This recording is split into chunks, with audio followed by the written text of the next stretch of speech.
Jungle. Mataram Vande Mataram Vande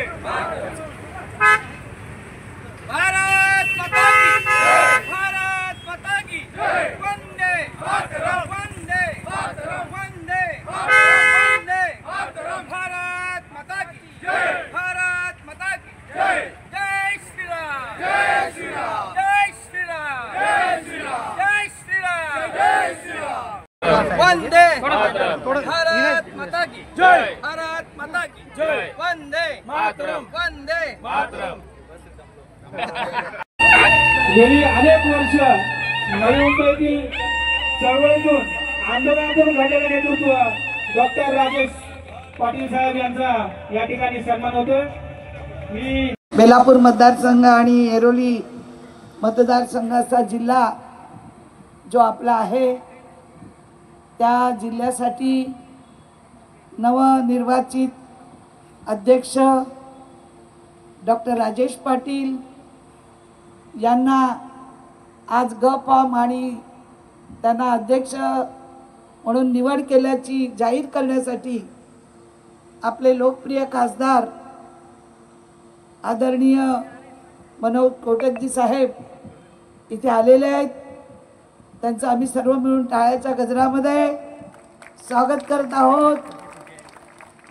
Manojji Kotak साहेब पहिल्यांदा नव्या मुंबईमध्ये भारतीय जनता पार्टीचा अध्यक्ष नेमताना पदग्रहण करताना एवढ्या मोठ्या संख्येमध्ये निवडणूक होऊन गेल्या 10 वर्षानंतर पहिल्यांदा डॉक्टर राजेश पाटलांची निवड अशा मोठ्या प्रमाणात झालेली आहे आणि आपण निवडणुकीचं काम सांभाळलं त्याबद्दल मी मनापासून आपल्याला धन्यवाद देते। पारदर्शकता दाखवून अध्यक्षाची निवड झालेली आहे। या कार्यक्रमाप्रसंगी महाराष्ट्राचे उपाध्यक्ष आदरणीय अनिलजी कौशिक साहेब, त्याचप्रमाणे माजी अध्यक्ष रामचंद्र घरतजी, माजी अध्यक्ष सी.व्ही. रेड्डीजी, वर्षाताई भोसलेजी, जयवंत सुतारजी, त्याचप्रमाणे कृष्णा पाटीलजी, विजय घाटेजी आणि नेहमी आपल्याला सहकार करणाऱ्या संस्था, हरियाणाची संस्था असो, पंजाब असोसिएशन कल्चरची संस्था असो, बलबीर सिंग चौधरी, कमलजी शर्मा साहेब, आपले नगरसेवक आदरणीय दीपक पवारजी, त्याचप्रमाणे सुषमाताई माजी महापौर सुषमाताई दंडे, त्याचप्रमाणे महाराष्ट्र राज्याचे अध्यक्ष मच्छीमार सेलचे चेतन पाटीलजी, अनिता शेट्टीजी, विजयाताई घरत, अशोक गुरखे, दुर्गाताई डोक, मनीषाताई अंधारे, आणि यानंतर सुद्धा आज राजेशजी पाटील यांची आपण घोषणा तर केली, पण राजेशजी या दोघांकडून काही रसायने तर जाणून घ्या। 9 वर्ष खुर्ची सोडत नाही, कोणाला डिक्लेअर केला तर त्यांनी खुर्ची सोडून परत रामचंद्र घरतला मिळाली, तर त्यांच्याकडे कुठला रसायन आहे ते तुम्ही जाणून घ्या। आणि एक मंदाताई आहे, समोर कितीही काही आव्हानं आली तरी त्या काही पडत नाही।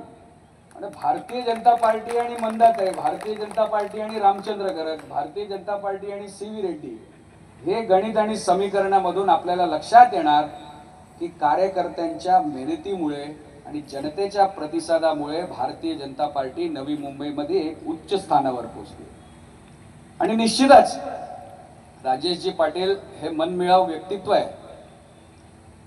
शाळा चालवत असताना त्यांनाही बरेचसे अनुभव येतात, परंतु एक संघर्षशील कार्यकर्ता की ज्यांनी वेळोवेळी आंदोलन आणि संघर्ष हा पत्करला आणि त्यामुळे भारतीय जनता पार्टीच्या शीर्ष नेतृत्वाने आज तुमच्याकडे ही धुरा सोपवली आहे। मला विश्वास आहे की भारतीय जनता पार्टी दिवस रात्र वाढत आहे। बरेच नवीन कार्यकर्ते आपल्यामध्ये आलेले आहेत, पण जुना कार्यकर्ता हा भारतीय जनता पार्टीचा पाया आहे, हे तुम्ही देखील लक्षात ठेवा। आणि ह्या सगळ्या जुन्या कार्यकर्त्यांना, नवीन आलेल्यांना एकत्रित घेऊन सांभाळून माननीय मोदीजींच्या नेतृत्वात आज आपण दिवस बघतोय की पूर्ण जगभरात भारताची एक प्रतिमा निर्माण करण्याचं काम हे आदरणीय पंतप्रधानांनी केलेलं आहे आणि त्या कामाला गतिमान महाराष्ट्र करण्यासाठी आदरणीय देवेंद्रजी हे मुख्यमंत्री म्हणून काम करत आहे. तर सत्ता आपली दोन्ही ठिकाणी आहे आणि मला विश्वास आहे की तुम्ही सगळ्यांनी एवढी चांगली मांडणी केली आहे की यावेळेस नवी मुंबईचा महापौर देखील हा भारतीय जनता पक्षाचाच होणार आहे. निश्चित या सगळ्या गोष्टीमध्ये चांगल्या कार्यकर्त्यांना संधी मिळावी, जुन्या कार्यकर्त्यांना मान सन्मान मिळावा आणि नवीन तरुणांना संधी देण्याचं यावेळेस जे भारतीय जनता पक्षाने काम केलं आहे म्हणजे 35 ते 45 वयोगटाची अट आपल्या मित्र पक्षात म्हणा, आपल्या शत्रू पक्षात म्हणा, कुठल्याही पक्षाने हिम्मत नाही दाखवली जी भारतीय जनता पार्टीने दाखवली की तरुणांना नेतृत्व, एकत्र सामूहिक बदल म्हणजे कुठेही अपवाद न करता, कुठल्याही जिल्ह्यामध्ये मंडळामध्ये अपवादात्मक स्थिती न आणता 35 ते 45 वयोगटाच्या तरुणांना जी संधी देण्याचं काम केलंय. निश्चित पुढच्या काळात देखील नवी मुंबई महानगरपालिकेच्या निवडणुकीला आपण सर्व इच्छुक असाल, परंतु तरुणांना संधी, महिलांना समान संधी दिल्याशिवाय भारतीय जनता पक्षाचं हे जे नवीन नेतृत्व आहे याला आपण सगळे मिळून शुभेच्छा देऊया राजेश पाटील यांना. आणि राजेश पाटील यांनी नवी मुंबईच्या कार्यकर्त्यांना भारत माता की, भारत माता की. आज या ठिकाणी भारतीय जनता पार्टी नवी मुंबईच्या माध्यमातून नवीन जिल्हाध्यक्ष झाल्यानंतर पदग्रहण सोहळा या कार्यक्रमासाठी त्यांनी निवडणूक प्रक्रिया पाहिली. ते सन्मान्य नेते माजी खासदार सन्मान्य त्याचबरोबर आपल्या लाडक्या आमदार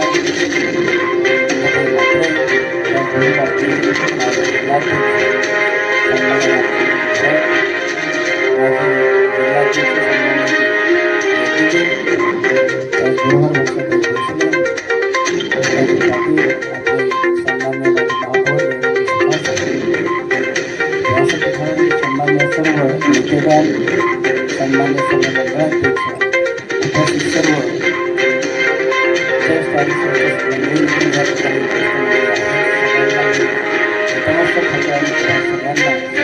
सगळ्यांना या ठिकाणी साथ घालून माझ्या भाषणाची सुरुवात करतो. आताच माझ्याकडं नवी मुंबई जिल्ह्याची जबाबदारी, आता ही जबाबदारी दिलेली आहे. जबाबदारी माझ्यासाठी कारण मी नवीन कार्यकर्ता नाही, पण पक्षाने ही जबाबदारी माझ्यावर दिलेली आहे. विश्वास त्या ठिकाणी माझ्यावर विश्वास आम्हाला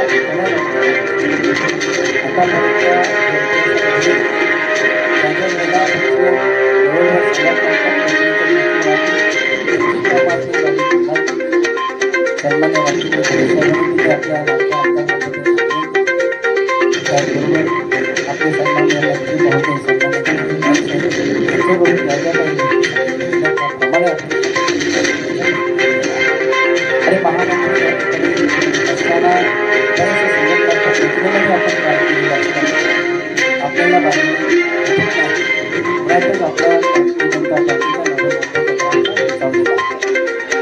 संख्या आपल्याकडे चांगल्या कार्यकर्त्यांची आहे, अनुभवी कार्यकर्त्यांची आहे. सगळे ज्येष्ठ नगरसेवक देखील या ठिकाणी आहेत. त्याच्यामुळे आपल्याला बांधणीसाठी फार काय त्या ठिकाणी त्रास होईल असं नाही, परंतु ओव्हर कॉन्फिडन्समध्ये पण जाता कामा नये. पण मला गेल्या 9 वर्षामध्ये महामंत्री, त्याच्यानंतर 1 वर्ष उपाध्यक्षपद हे सांभाळताना जे जे त्या ठिकाणी मला सहकार्य आपल्या लाडक्या आमदार म्हणतात आहे म्हात्रे असतील, आपले सन्मान्य रामचंद्र घरत साहेब असतील, यांच्याकडून लाभलं.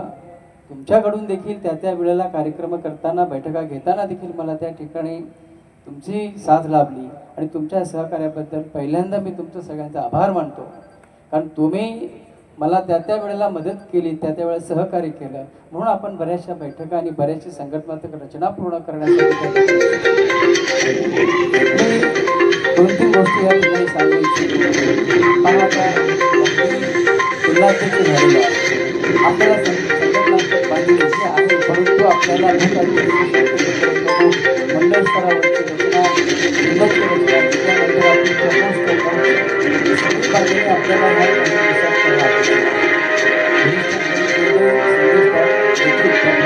आपण सगळेजण काम करणार आहोत.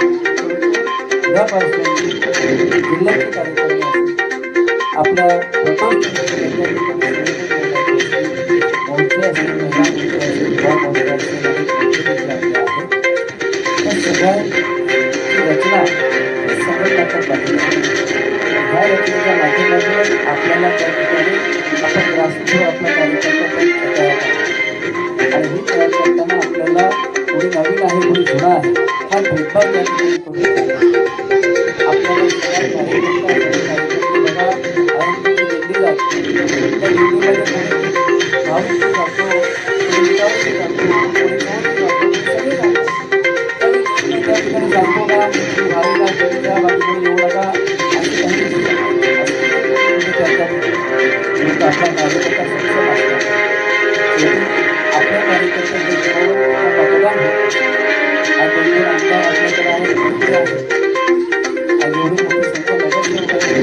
ही संख्या कशामुळे होते तर तुम्हाला सक्षम असलेल्या कार्यकर्त्यांमुळे होते, केलेल्या ग्रासरूटच्या कामांमुळे आमदार आपले सक्षम आहेत, मंत्री महोदय सक्षम आहेत, अनेक आपल्या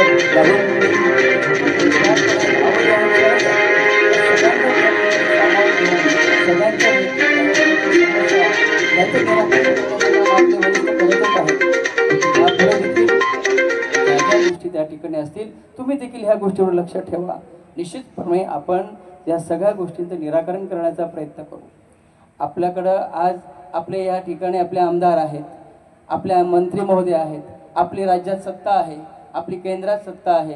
देवेंद्र फडणवीस सारखे सक्षम मुख्यमंत्री आपल्याला ह्या महाराष्ट्राला लाभलेले आहेत, ज्यांच्या नेतृत्वाखाली या ठिकाणी आपण काम करतो. बावनकुळे साहेब आपले जे प्रदेशाध्यक्ष आहेत त्यांच्या कुशल नेतृत्वाखाली काम करतो. आताच कार्यकारी अध्यक्ष जे आहेत रवीजी चव्हाण साहेब, आजच त्यांची माझी भेट झाली सर. त्यांचं देखील या ठिकाणी आपल्याला मार्गदर्शन मिळते. अशा अनेक आपल्या